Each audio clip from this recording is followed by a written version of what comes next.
Christendom, the Christian world, needs to wake up. Church leaders, they need to wake up. They can't be lethargic anymore, and they can't be cowards anymore. They need to face, because the time of martyrdom is coming as well. You see, martyrdom began at the beginning of Christianity. It will come in the end of Christianity.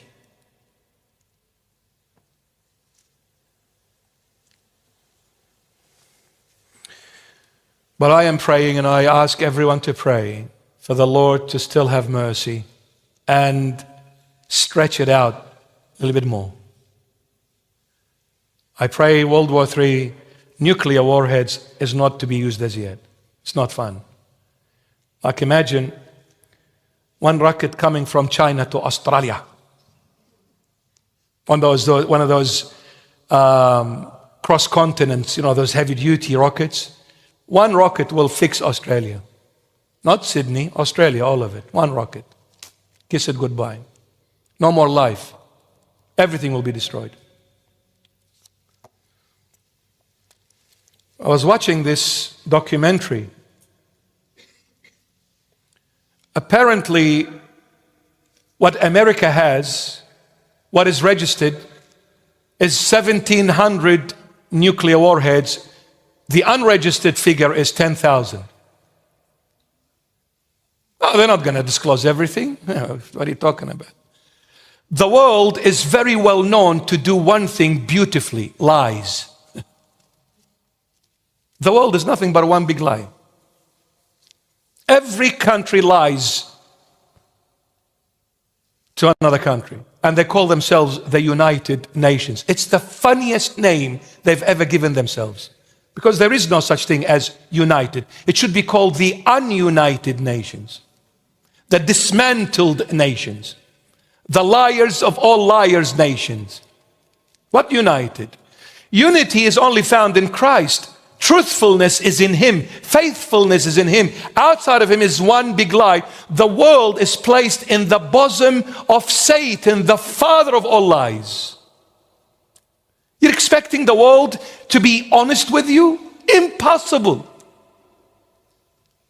One thing I like about Donald Trump, if there is one thing, I'll say this: he will always refer to those mainstream medias as the fake news.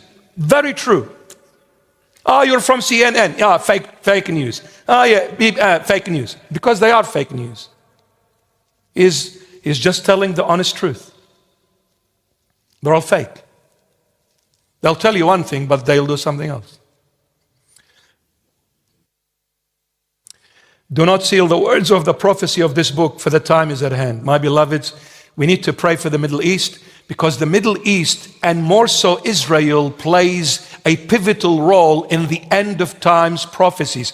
One of the main points of nuclear warheads starting across the globe is when Israel is struck by a superpower. Iran is not a superpower, but there will come a superpower from the East, and we addressed this in previous sessions. And those superpowers that will come from the East is Russia and China. Both superpower countries. Nuclear warheads. More than likely it will be China backed up by Russia.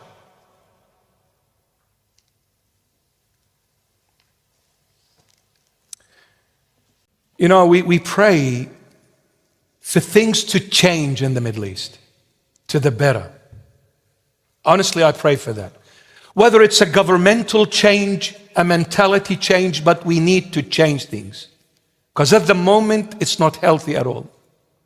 Pray, my beloveds, because what is happening in the Middle East, don't say, I live in Australia, I'm far away, it's none of my business. No, this is influencing what will happen on a global level later on. We need to pray and ask the Lord Jesus to bestow His peace, His tranquility in every country, and now as we speak, in the Middle East more so.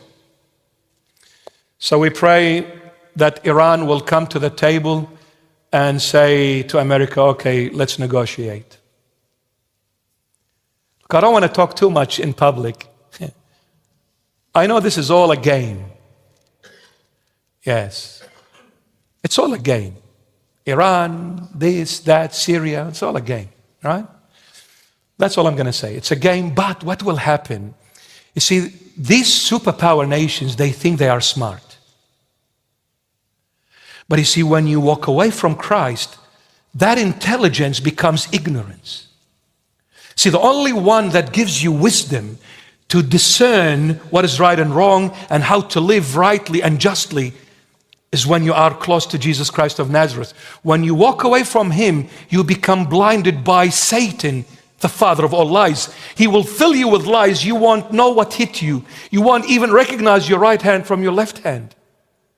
So all these games that they are playing, it will backfire. One day, a lunatic will come and will press the button. You know who is holding the hand or the finger from pressing that button? Jesus Christ of Nazareth. You know why? Because He has His bride still on the face of this earth. His bride is the church. For the sake of those faithful Christians who are the bride of Christ, He is just prolonging this disaster from happening. So as Christians, what are we doing? My son, stop going to the club. My son, stop taking drugs. My son, stop gambling. My son, stop drinking. My son, stop swearing. My son, stop stealing. My daughter, what are you doing with yourself? What are you doing? My child, where are you going? Stop focusing on your external beauty. Focus on the heart. Make it beautiful for Christ. The external beauty will fade away whether you like it or not. I'm not being harsh. I'm just telling you out of love, pre-warning you. The focus on your external beauty is only temporary. Make your heart beautiful for the Lord. For the time is at hand. Doesn't matter your nose is big. You have elephant ears. Normally Assyrians like myself are very well known with big noses, you know, like Middle Eastern normally have big. Doesn't matter. So what people say you've got a big nose. Be proud. Yes, I've got a big nose because at least with my big nose I have a V8. I can breathe in more than you. So you're going, spending 10, 15,000 and getting the doctor to chip it away. And now it's so fragile, any tiny little thing it will break it. Be a man, leave it big. Breathe in more, brother. Be happy, live happy with a big nose. Who cares?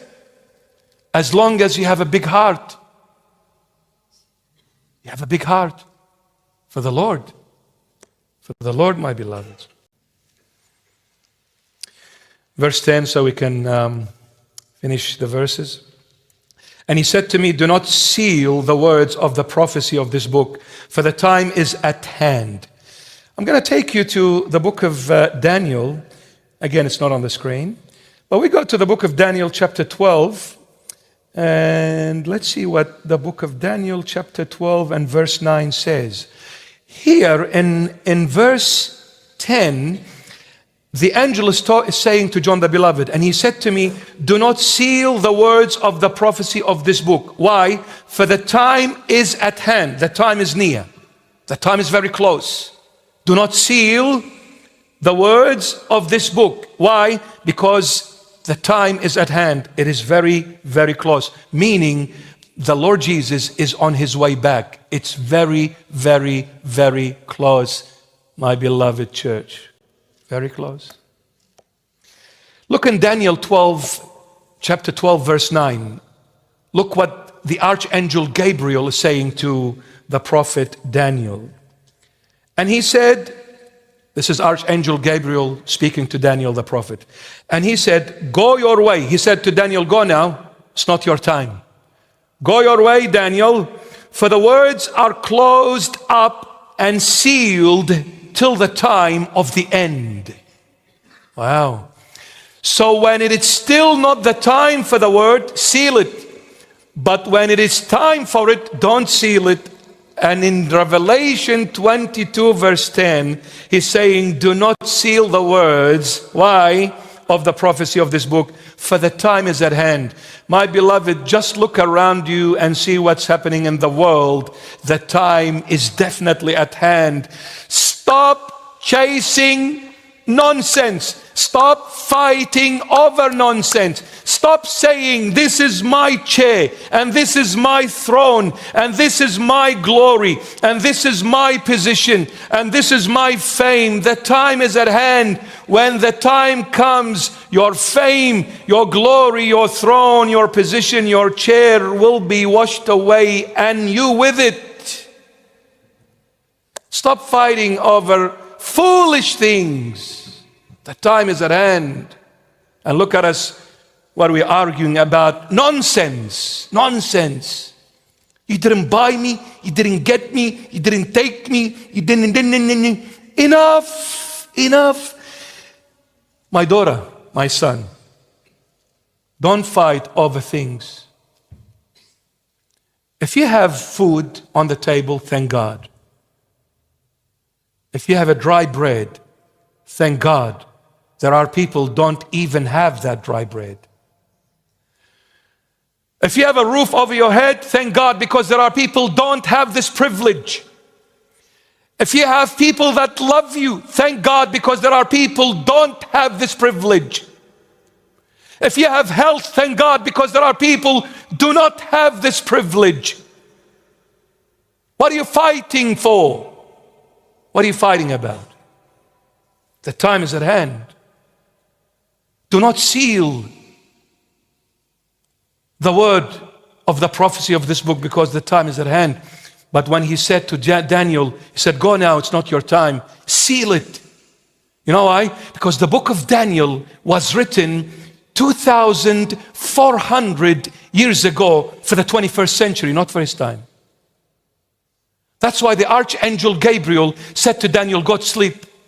It's not your time. Write the book, Daniel, but seal it. Nobody will understand the coding of this prophecy until the time comes. Then it will be unsealed. You know when the book of Daniel became alive? 21st century. It was written over 2,400 years ago. Now it's alive. Daniel the prophet is awakened in the 21st century. Every word he said is for us, not for him, not for any other century. It's for now. And it is the Daniel's prophecy that talks about the Great Tribulation. When you read in the book of Daniel about the 70 weeks, he divides them into 3 segments, 7 weeks, 62 and 1. He's talking about the end of times. But here, the angel is talking to John the Beloved after 2,400 years have gone by. And he said, do not seal it. Don't seal the word, because the time is at hand. Look what is happening, my beloveds. Did you know Iran is part of the prophetic message of the World War III nuclear? Did you know?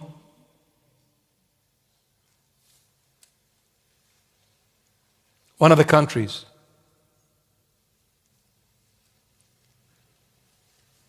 And Israel to be striked, that is a very big hint. World War III has already began. I don't want to scare you.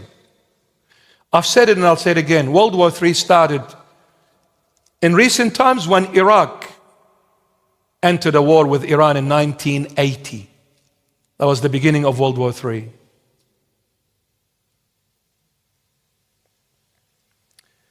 Look, the button will be pressed. Those nuclear warheads will be used. They are not there to be placed in museums and to take a photo next to them. No, they will be used. But there is other technological advancements, but nuclear warheads will be used. World War III will include nuclear weaponry. And that's where 1/3 of the world's population will be wiped from the face of this earth. in a blink of an eye.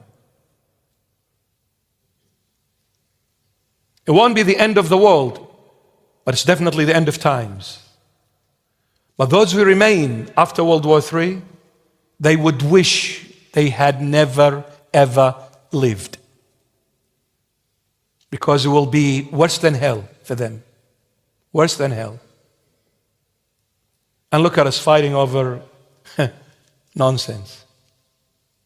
My goodness. In the name of the Father, and of the Son, and of the Holy Spirit, one God. Amen. Our good God and full of mercy, our good God and full of mercy, whose grace and mercy is poured upon all. Pour, my Lord, the compassion of the delightfulness of your love upon your servants, and again transform them in the hope of renewal to the life of repentance. Renew in them your Holy Spirit, by whom they are sealed for the day of salvation. Purify them by your compassion from all flesh and spiritual blemishes, and assure the hope of their faith by the aid of your grace, and instill the works of their behavior in the paths of righteousness. Please them along with the saints in your kingdom by the assurance of the hope of their faith in the adoption as your children and in the joy of your absolving mysteries. Empower them by the aid of your mercies to observe your commandments and fulfill your will, to confess, worship, and praise your holy name, the Lord of all, Father and Son and Holy Spirit, forever. Amen.